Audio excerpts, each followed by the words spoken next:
Et si cette personne qui te défie, celle qui cherche à te rabaisser au travail ou dans ton cercle privé, n'était en réalité qu'un miroir de ta propre peur, et si la véritable bataille n'était pas contre elle, mais contre la faiblesse qu'elle réveille en toi? Tu as l'impression de subir, de réagir, d'être constamment sur la défensive. Aujourd'hui, nous n'allons pas apprendre à gérer les conflits. Nous allons apprendre à les dissoudre par la puissance de notre volonté. Nous allons explorer les leçons les plus sombres, les plus impitoyables de Nietzsche, non pas pour devenir des tyrans, mais pour devenir souverains de notre propre existence. Ce que tu vas découvrir pourrait changer à jamais ta perception du pouvoir et de la faiblesse. Si tu es prêt à affronter cette vérité, abonne-toi à la chaîne et commence ce voyage vers ta propre puissance.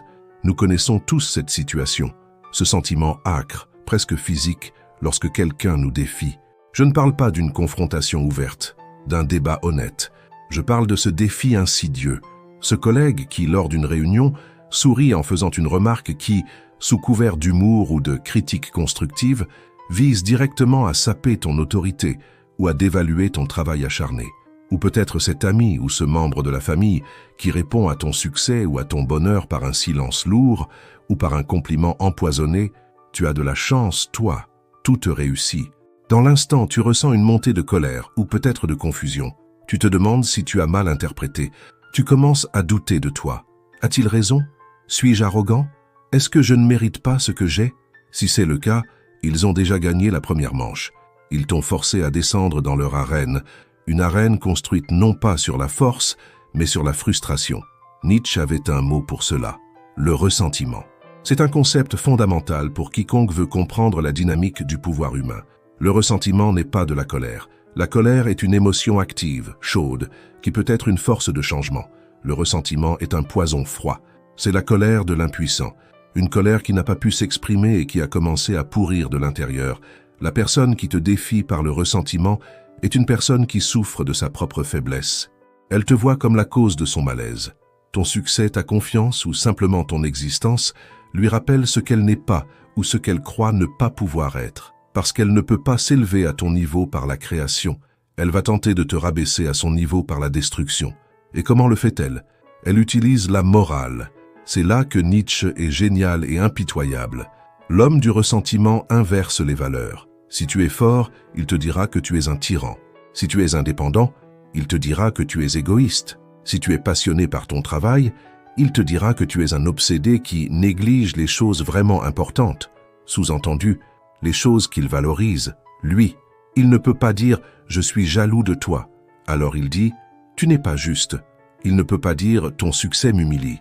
Alors il dit « tu as juste eu de la chance ». Tu ne le mérites pas. La première loi pour prendre le contrôle n'est pas d'agir, c'est de voir. C'est de développer une clarté de vision absolue. Tu dois devenir un psychologue des profondeurs. Lorsque ce défi se présente, tu dois cesser d'y répondre émotionnellement. Tu dois, au contraire, prendre du recul et observer le théâtre qui se joue. Regarde cette personne, vraiment. Écoute ce qu'elle dit, mais plus important encore, écoute ce qu'elle ne dit pas. Son langage corporel, ses soupirs, ses piques passives, agressives. Ce n'est pas un adversaire digne de ce nom. C'est un acteur tragique, piégé dans un rôle qu'il s'est lui-même assigné, celui de la victime perpétuelle. Comprendre cela change tout. Tu n'es plus la cible d'une attaque légitime. Tu es le témoin d'une confession de faiblesse. Leur hostilité n'est pas à propos de toi, elle est à propos d'eux. Ils te défient parce qu'ils sont incapables de se défier eux-mêmes. Pense à cette promotion que tu as reçue et à cet ancien collègue qui, depuis, ne te parle que pour minimiser tes nouvelles responsabilités ou pour pointer la moindre petite erreur. Il ne te combat pas. Il combat l'image de son propre échec qu'il projette sur toi. Il se bat contre le fantôme de ce qu'il aurait pu devenir s'il avait eu ton courage ou ta discipline. La première étape pour prendre le contrôle est donc de refuser d'entrer dans leur cadre moral. Ne te justifie pas. N'essaie pas de prouver ta valeur à quelqu'un qui a déjà décidé de te trouver coupable. N'essaie pas de le rassurer. En faisant cela, tu valides son système de valeurs inversées. Tu admets que son accusation de chance ou d'égoïsme a du poids. La seule réponse au ressentiment, c'est de le voir pour ce qu'il est, une maladie de l'âme. Et face à un malade, on ne se met pas en colère, on ne se sent pas coupable, on observe, on comprend et on continue d'avancer. Ton existence même est la réponse la plus puissante à leur défi. Maintenant que nous avons identifié l'ennemi véritable, non pas la personne qui nous défie, mais le ressentiment qui l'anime, nous devons comprendre quelle est notre propre force motrice. Si nous passons notre vie à simplement réagir aux défis, même en les comprenant intellectuellement, nous sommes toujours des esclaves. Nous sommes des esclaves de la stimulation extérieure. Le véritable contrôle commence lorsque nos actions cessent d'être des réactions et deviennent des affirmations. C'est ici que nous touchons au cœur de la pensée nietzschéenne, à son concept le plus radical et le plus souvent mal compris, la volonté de puissance. Qu'est-ce que ce n'est pas? Ce n'est pas le désir brutal de dominer les autres, de les écraser pour son propre plaisir. Ça, c'est l'interprétation la plus grossière, celle de l'homme du ressentiment qui ne peut imaginer le pouvoir que comme une oppression, car c'est tout ce qu'il connaît. Ce n'est pas non plus, comme le pensaient d'autres philosophes, un simple vouloir vivre, un instinct de conservation. Rester en vie, survivre, c'est le minimum. C'est la préoccupation de la créature effrayée, pas de l'être souverain. La volonté de puissance est quelque chose de bien plus profond. C'est la pulsion fondamentale de tout ce qui vit, non pas à survivre, mais à s'accroître. C'est le désir de décharger sa force, de croître, de s'étendre, de surmonter les obstacles, de s'affirmer dans le monde. C'est l'artiste qui lutte avec la toile blanche, non pas pour la remplir, mais pour y imprimer sa vision. C'est l'athlète qui pousse son corps à la limite, non pas pour haïr son adversaire, mais pour l'amour de sa propre force se déployant.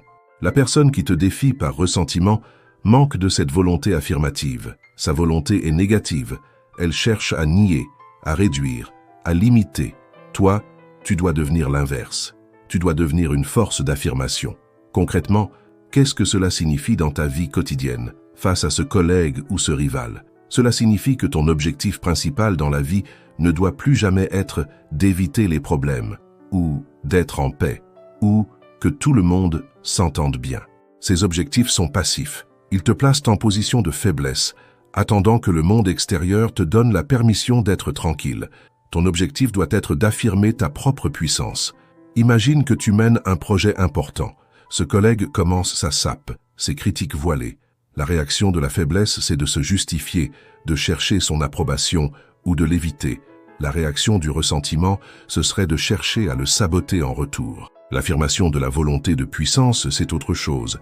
C'est reconnaître l'obstacle, non pas comme une menace, mais comme une opportunité pour ta force de se manifester. Cet obstacle, ce défi, est une résistance nécessaire. C'est comme le vent pour le cerf-volant. Sans résistance, il ne peut pas s'élever. Donc, tu ne vas pas ignorer la critique. Tu ne vas pas non plus la laisser te définir. Tu vas l'absorber, la regarder froidement et utiliser l'énergie même de cette confrontation pour rendre ton projet encore meilleur, encore plus fort, encore plus indéniablement tien. Tu ne travailles pas plus dur pour lui prouver quelque chose. Tu travailles plus dur parce que le défi a réveillé ta force et cette force exige de s'exprimer. Tu transformes son attaque en carburant.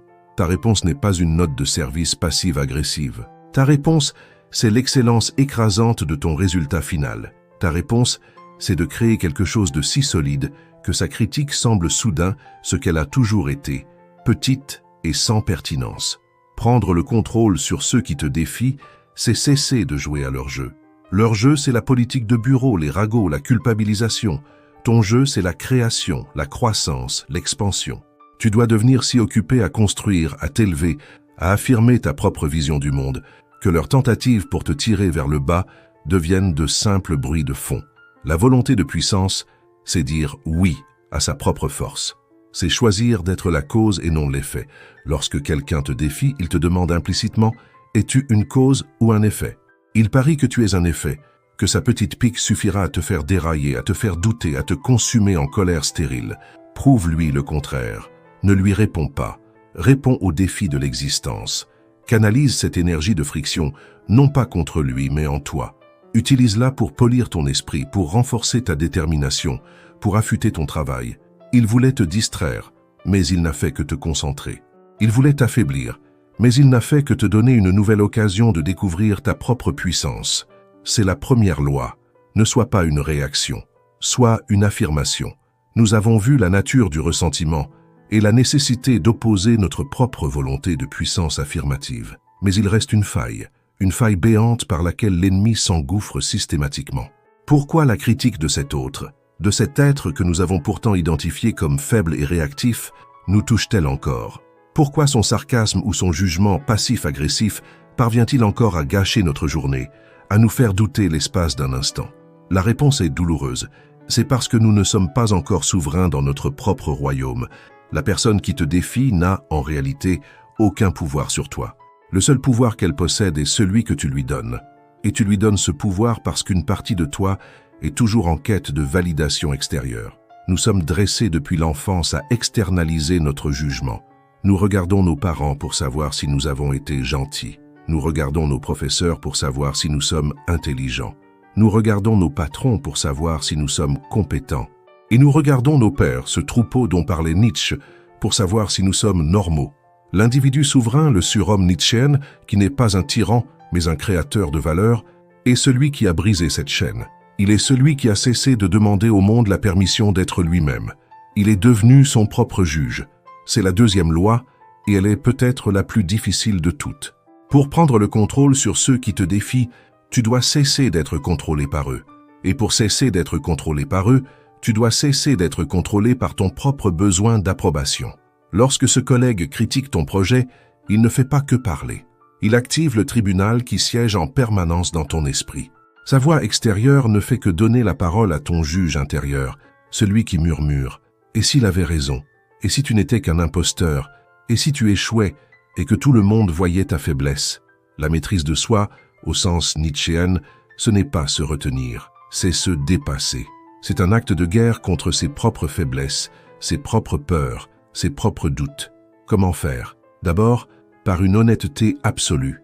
Tu dois identifier ce que tu crains vraiment. Est-ce la critique de cette personne? Non, tu ne la respectes même pas. Ce que tu crains, c'est ce que sa critique représente, le rejet, l'isolement, l'échec public. Tu crains le jugement du troupeau. Ensuite, tu dois consciemment construire ton propre système de valeurs. C'est le moment le plus solitaire de la transformation. Tu dois t'asseoir, seul avec toi-même, et décider de ce qui compte réellement pour toi. Est-ce la sécurité? Alors le défiant a raison de te mettre en garde. Est-ce le confort? Alors tu devrais peut-être baisser la tête. Mais si ce qui compte pour toi, c'est la croissance, l'intégrité, la création, l'affirmation de ta puissance vitale dont nous parlions, alors le jugement de cet autre devient non seulement non pertinent, mais il devient le signe que tu es sur la bonne voie. Pense à cela. Si les moutons n'aiment pas la direction que prend le loup, est-ce un problème pour le loup? Devenir son propre juge, c'est avoir une échelle de mesure interne si forte et si claire qu'elle rend l'échelle de mesure des autres totalement obsolète. Revenons à cet exemple concret. Ton projet est critiqué. Au lieu de réagir émotionnellement, tu fais un pas de côté et tu passes le projet au crible de ton tribunal. Question 1. Ce projet est-il honnête? Est-il aligné sur ma vision? Question 2. Ai-je donné le meilleur de moi-même pour qu'il soit excellent? Question 3. Sert-il ma volonté de croissance et d'affirmation? Si la réponse à ces questions est oui, alors la critique extérieure n'est plus qu'un bruit. Elle ne peut plus t'atteindre émotionnellement. Tu peux l'écouter froidement, y déceler une information utile si elle existe. Parfois, même un imbécile peut signaler un incendie, puis la jeter. Le contrôle sur les autres est un effet secondaire du contrôle sur soi. Quand cette personne qui te défie réalise que ses pics ne te touchent plus, que ses tentatives de te faire sentir coupable ou inadéquat glissent sur toi, son pouvoir s'évapore. Il n'y a rien de plus déstabilisant pour l'homme du ressentiment que l'indifférence souveraine de sa cible. Il te lance du poison et il te voit t'épanouir. C'est l'échec ultime de sa stratégie. Cette loi t'appelle à la plus grande des solitudes, celle du Créateur. Tu ne seras plus jugé par tes pairs, tu seras jugé par toi-même. Et crois-moi, tu dois devenir un juge bien plus exigeant, bien plus impitoyable que n'importe quel de tes adversaires. Mais tu seras aussi le seul à pouvoir t'absoudre. Tu deviens la source de ta propre loi. Nous avons établi la nécessité d'affirmer notre puissance et de devenir notre propre juge. Mais il existe une arme si subtile, si profondément ancrée en nous, qu'elle parvient à contourner toutes nos défenses. C'est l'arme la plus efficace de l'homme du ressentiment, celle qu'il manie avec une précision de maître, la culpabilité. C'est le cheval de Troie de la morale des faibles. La personne qui te défie, qui sent intuitivement qu'elle ne peut pas te battre sur le terrain de la compétence, de la force ou de la créativité, va changer de champ de bataille. Elle va t'attirer sur le terrain de la moralité. Reprenons notre exemple. Ce collègue, voyant que ses critiques techniques n'ont plus d'effet sur toi, va changer de tactique. Il ne va plus dire « ton projet est risqué ». Il va dire « ce projet, n'est-ce pas un peu égoïste ?» ou « tu sembles tellement concentré là-dessus, tu ne penses pas à l'impact que cela a sur l'équilibre de l'équipe, X et Y se sentent mis de côté par ton ambition. » Et voilà, le piège est tendu. Il ne t'attaque plus sur ta force, il t'attaque parce que tu es fort. Il ne te juge plus incompétent, il te juge immoral. Il fait appel à ce grand tribunal collectif où l'affirmation de soi est suspecte et où le sacrifice pour le groupe est la vertu suprême. Pourquoi est-ce si efficace? Parce que nous sommes tous conditionnés à réagir à cette accusation. Personne ne veut être le méchant, personne ne veut être l'égoïste. Dès que ce mot est prononcé, nous voilà de retour sur les bancs de l'école, pris en faute, sommés de nous justifier, de prouver notre bonté. Nietzsche appelle cela la morale des esclaves ou la morale du troupeau. C'est un système de valeurs inventé par ceux qui sont faibles, non pas pour devenir forts, mais pour neutraliser ceux qui le sont. Dans cette morale, la force est appelée tyrannie. L'indépendance d'esprit est appelée arrogance. La poursuite de sa propre excellence est appelée égoïsme. Et à l'inverse, la faiblesse est sanctifiée. La soumission est appelée patience. L'incapacité d'agir est appelée pardon. Ne pas oser se venger est appelé bonté. Celui qui te défie utilise ce système pour t'enchaîner. Il te dit « Pour être quelqu'un de bien, tu dois réduire ta force. Tu dois te diminuer pour que je ne me sente pas petit à côté de toi. » La troisième loi impitoyable est de briser ces chaînes. C'est de comprendre que la culpabilité est une construction sociale, une arme de contrôle. Et pour la briser, tu dois opérer une transmutation de toutes les valeurs. Tu dois oser te placer par-delà le bien et le mal. Attention, cela ne signifie pas devenir un criminel ou un sociopathe. C'est une caricature. Cela signifie refuser que la définition du bien soit dictée par la faiblesse et le ressentiment des autres. Cela signifie créer ta propre morale, la morale des maîtres. Dans la morale des maîtres, le bon n'est pas ce qui est utile au troupeau. Le bon est ce qui est fort, ce qui est noble, ce qui affirme la vie, ce qui élève l'esprit. Le mauvais est ce qui est faible, ce qui est bas, ce qui nie la vie, ce qui est motivé par la peur et le ressentiment. Concrètement, face à l'accusation d'égoïsme, l'esclave moral s'empresse de répondre « Oh non, je ne suis pas égoïste. Regarde, je vais sacrifier mon projet. Je vais me ralentir pour te prouver ma bonté. » Il a perdu. L'homme souverain, le maître de ses propres valeurs, regarde l'accusation avec froideur. Il se demande « Est-ce que j'agis par faiblesse, par peur, pour nuire? Non, j'agis par force, pour créer, pour m'élever. Ce que j'appelle bon, c'est cette création. Ce que tu appelles égoïsme n'est que le nom que ta peur donne à ma force. Ton jugement n'a aucune valeur ici. Tu dois cesser d'évaluer tes actions sur l'échelle de la culpabilité collective et commencer à les évaluer sur l'échelle de la puissance vitale. Lorsque tu sens cette vague de culpabilité monter en toi, pose-toi cette question simple. Cette culpabilité sert-elle ma croissance ou sert-elle ma diminution? La réponse est toujours la même. La culpabilité est un outil de diminution. Prendre le contrôle sur celui qui te défie, c'est lui retirer sa meilleure arme. C'est lui montrer non pas par des mots, mais par tes actions, que son tribunal moral est en faillite. Tu ne plaideras pas coupable. Tu ne plaideras même pas. Tu es d'une juridiction supérieure. Quand il te dit « tu ne penses qu'à toi », ta simple continuation, ton engagement inébranlable envers ton excellence est la réponse. C'est une réponse qui dit « je pense à ce qui est grand, je pense à la création ». Et si cela te fait de l'ombre, c'est peut-être que tu devrais cesser de vivre dans l'obscurité. C'est brutal, mais c'est la seule façon de se libérer. Tu dois accepter d'être le méchant dans l'histoire de quelqu'un d'autre pour devenir le héros de la tienne. Nous avons donc appris à voir le ressentiment, à affirmer notre puissance, à devenir notre propre juge et à briser les chaînes de la culpabilité. Nous semblons blindés. Et pourtant, il reste une dernière épreuve, l'épreuve du hasard, l'épreuve de l'injustice pure. Parfois, celui qui nous défie gagne un temps. Parfois, un événement extérieur, un coup du sort, une pure malchance, vient s'allier à lui. Ton projet, si brillamment défendu, rencontre un obstacle imprévu, une restructuration, une crise économique, une nouvelle direction qui change toutes les priorités. Et là, ton adversaire jubile. Il n'a pas gagné par sa force, mais le destin semble lui avoir donné raison. Il te regarde avec cette pitié feinte, ce « je te l'avais bien dit » silencieux. Il n'a pas eu besoin de te vaincre. La vie s'en est chargée. C'est le moment de la plus grande vulnérabilité. Toute ta construction philosophique menace de s'effondrer. Ta volonté de puissance semble dérisoire face à la brutalité des faits. Ton tribunal intérieur est assailli par le pire des procureurs, la réalité elle-même. C'est ici que Nietzsche nous offre non plus une loi, mais une arme. L'arme la plus puissante, la plus déstabilisante pour quiconque voudrait vous voir souffrir. C'est sa formule la plus célèbre et la plus exigeante. Amor fati, l'amour du destin. L'amor fati n'est pas une résignation passive. Ce n'est pas serrer les dents et accepter ce qui arrive, comme une victime qui se soumet. La résignation est encore une forme de ressentiment. C'est un non murmuré à la vie. L'amor fati est un oui rugissant. C'est un oui inconditionnel à tout ce que l'existence nous lance, le bon comme le mauvais, le triomphe comme la catastrophe. Mais c'est plus que l'accepter, c'est le vouloir. C'est regarder l'obstacle qui vient de détruire ton travail, regarder le sourire narquois de ton défiant et dire à l'univers « Non seulement j'accepte cela, mais je le veux. Je veux exactement que cela se soit passé ainsi, car c'est nécessaire à ma grandeur. » Pourquoi est-ce si puissant? Premièrement, cela te rend psychologiquement indestructible. Celui qui te défie se nourrit de ta souffrance. Il veut voir le doute, la colère, le désespoir dans tes yeux. Il veut que tu te plaignes, que tu cries à l'injustice. C'est sa nourriture.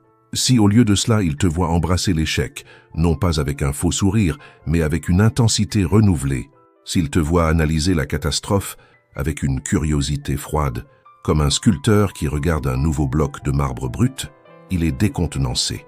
Tu lui voles sa victoire. Il ne peut pas te blesser si tu aimes les blessures elles-mêmes, si tu vois en elles la matière première de ton dépassement. Imagine, ton projet est annulé, tu perds des mois de travail, ton adversaire vient te voir. C'est vraiment dommage pour toi. C'était peut-être trop ambitieux. La réponse de l'amor fati n'est pas « ce n'est pas grave ». C'est parfait. Cet échec m'enseigne précisément ce dont j'avais besoin pour le prochain assaut. C'est une formidable opportunité.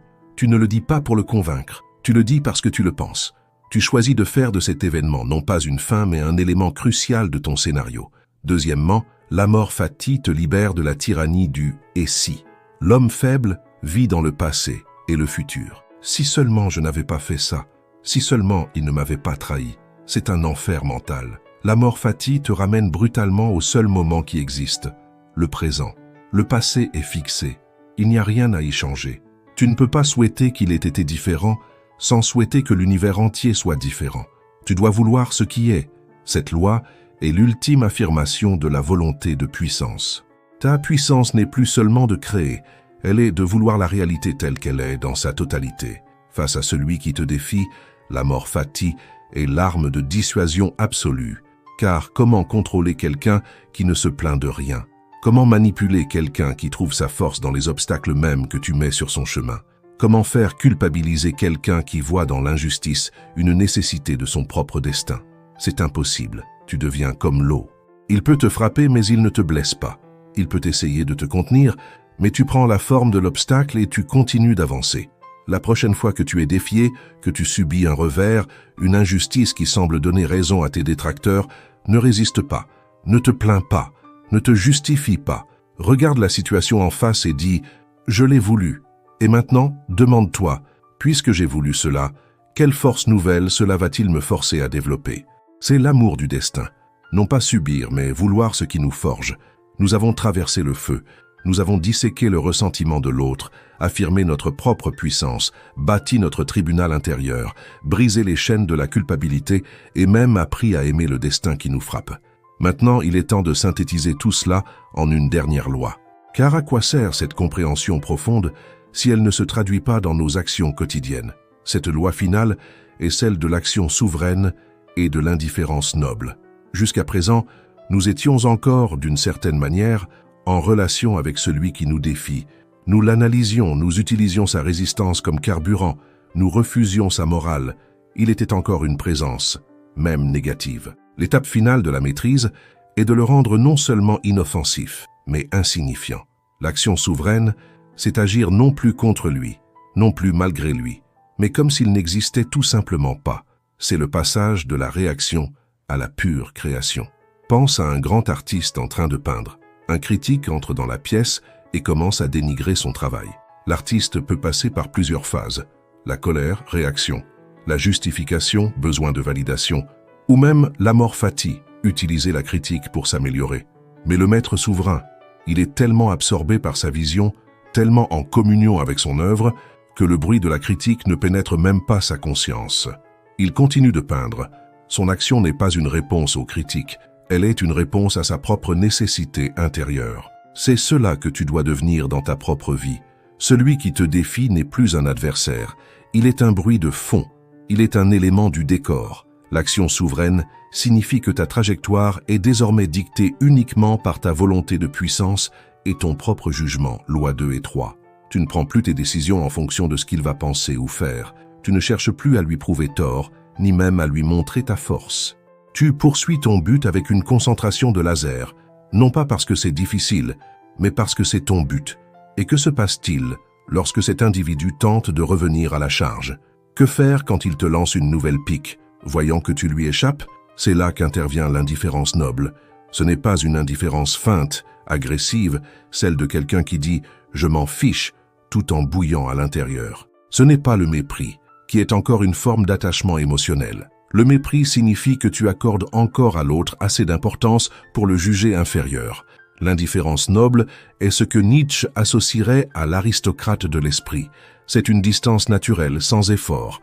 C'est le sentiment que tu éprouves pour une dispute entre deux fourmis sur le trottoir. Tu peux la voir, la noter, mais elle ne t'affecte pas émotionnellement. Elle n'a aucun rapport avec ta vie, tes valeurs, tes projets. Ton collègue fait une remarque sarcastique en réunion, tu ne ressens plus de colère, réaction. Tu n'as plus besoin de l'amor fati, l'obstacle. Tu le regardes, tu enregistres l'information comme on enregistre un fait météorologique. Tiens, il pleut. Et tu continues de parler de ce qui est important. Tu ne lui donnes même pas l'énergie d'un froncement de sourcils. C'est l'arme ultime. Parce que ce que désire l'homme du ressentiment plus que tout, c'est être pris au sérieux. Il veut être ton égal dans la lutte. En le traitant avec une indifférence polie mais absolue, tu lui refuses ce statut. Tu ne le combats pas. Tu signifies par ton action que le combat n'a pas lieu d'être. Il n'y a pas de prise pour lui. Le véritable contrôle n'est jamais de contrôler les autres. C'est une illusion d'esclave. Le véritable contrôle, c'est de devenir si souverain de ta propre existence, si maître de tes actions, si clair dans tes valeurs et si indifférent à ce qui n'est pas sur ta route, que les tentatives des autres pour te contrôler deviennent simplement absurdes. Ils s'agitent dans le vide. Tu n'as pas gagné le jeu. Tu as quitté leur plateau de jeu pour construire ton propre monde. Et dans ce monde, tu es la seule autorité. C'est la destination finale des 5 lois. Non pas dominer les autres, mais atteindre une maîtrise de soi si totale que la question de la domination ne se pose même plus. Tu es devenu une force créatrice, et ils sont restés ce qu'ils étaient, des ombres réactives. Nous sommes arrivés au bout de ce voyage dans les recoins les plus sombres et les plus puissants de la pensée. Nous avons vu que ceux qui nous défient ne sont que les symptômes d'une maladie de l'âme, appelée le ressentiment. Nous avons appris à ne plus être une simple réaction, mais une affirmation pure de notre volonté. Nous avons compris que le seul juge qui mérite d'être écouté est celui qui siège à l'intérieur de nous, et que la culpabilité n'est qu'une chaîne forgée par la faiblesse pour entraver la force. Nous avons appris à aimer notre destin, même dans ses coups les plus durs, et enfin à agir avec l'indifférence noble du Créateur qui suit sa propre trajectoire. Ce n'étaient pas des astuces pour gagner un conflit, c'était un manuel pour quitter le champ de bataille, pour devenir si grand que le conflit devient insignifiant. La véritable puissance n'est pas de contrôler les autres, c'est de ne plus pouvoir être contrôlé par eux. Maintenant, c'est à toi de réfléchir. Dis-moi dans les commentaires, quelle est la croyance sur toi-même, peut-être instillée par d'autres, que tu es prête à briser aujourd'hui? Laisse un commentaire pour nous dire de quelle ville ou de quel pays tu rejoins cette rébellion philosophique. Si ce voyage au cœur de ta propre puissance a résonné en toi, montre-le. Like cette vidéo pour soutenir la chaîne et surtout, abonne-toi pour ne pas manquer les prochaines explorations. Merci pour ta présence, merci pour ton courage. Continue de bâtir ton propre monde.